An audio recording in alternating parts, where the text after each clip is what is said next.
Bonjour, bonjour Karine Le Prévost. Aujourd'hui, la CGT fait une journée sur les services publics à Fécamp. Vous teniez à informer en tant que délégué de la Poste les gens de Fécamp sur la situation du bureau de poste du Ramponneau. Donc, quels sont pour vous les soucis qu'il va y avoir sur la Poste du Ramponneau? Alors, on a appris effectivement par la direction de la Poste que le bureau de poste de Ramponneau allait fermer, elle allait être transformée en agence postale. Donc ça veut dire que c'est plus un postier qui va servir à la population. Donc on ne fera plus non plus les mêmes opérations.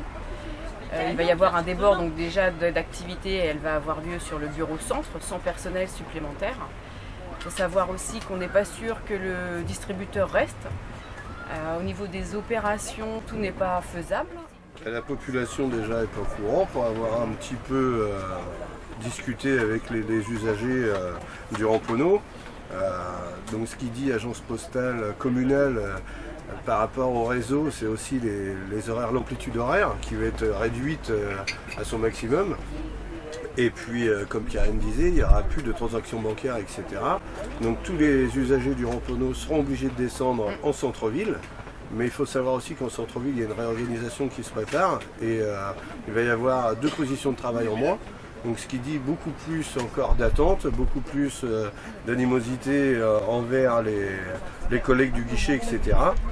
Et les personnes du Ramponneau ne sont pas au courant de ce qui va se passer. Et je pense qu'il y a beaucoup de gens là-bas qui sont à la banque postale, donc qui ne pourront plus gérer leur livret A, qui ne pourront plus gérer les retraits, les dépôts, etc. Ce sera fini. Ils pourront juste, entre guillemets, prendre les recommandés qui sont avisés, les colis, etc.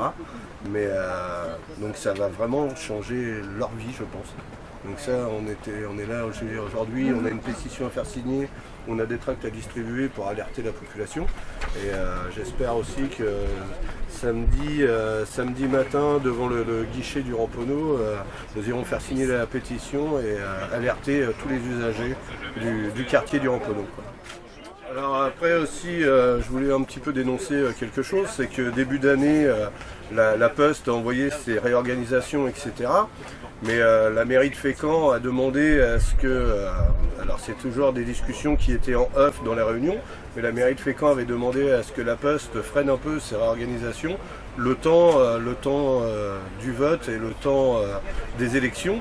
Et puis ensuite, la Poste a eu champ libre par la mairie de Fécamp de faire ce qu'ils avaient envie de faire, les réorganisations, etc. Et là, tout repart bon train. Donc je pense que tous les usagers de la ville de Fécamp ont été lésés aussi sur les élections et sur l'attitude de la ville de Fécamp par rapport à eux, par rapport aux réorganisations de la Poste. Merci Gaël, merci Karine. Pour notre part, les élus communistes de la ville de Fécamp vont très rapidement demander à ce qu'il y ait un débat au conseil municipal par rapport au maintien d'un bureau de poste à Fécamp.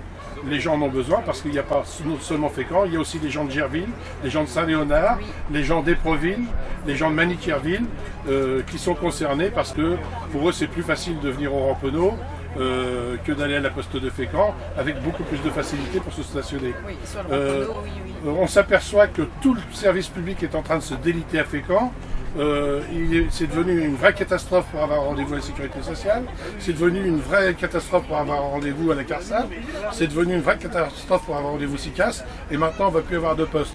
Et il faut ajouter que dans le même temps, la trésorerie municipale a été supprimée. Donc où est le service public?